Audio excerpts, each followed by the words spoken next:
Ito po yung bahay na ano, sabi pa nila yung pinakamatagal na bahay dito sa Balingasan. Ayan. Talagang sikat na sikat to eh. Kita mo may mga tao na yun nagpapasa ng ano ba. Ayan o. Pinapasa yung bahay. Ayan. Doon din sa kabila meron din. Ibali apat po. At saka sa kabila. Ibali parang binubuhat na yung bahay.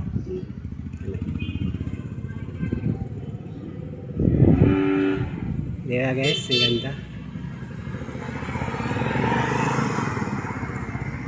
Dito po to sa Balingasag, Misamis Oriental.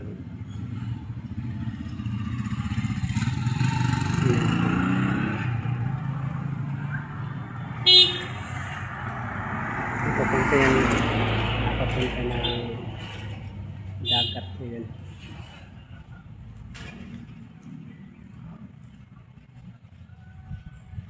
May mga tindahan din dito. Kaya pagkaling ko kasi medyo ano kasi pag walang pasok kaya medyo ano aliwalas oh.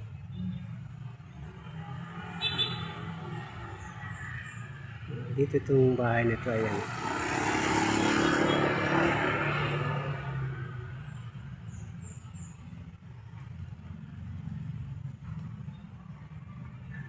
Guys, ang ganda ng bahay yan. Yung may-ari daw nito matagal na namatay at saka yung mga apo-apuwang pa kasi ano, pinakamatagal na itong ano ba.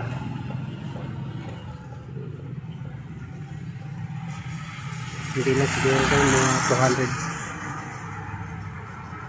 200. Yung pinakamatagal itong bahay. Ito pinakamatagal na bahay dito yung tinatawag nito sa Bisaya, Karaan. Thank you guys. Salamat.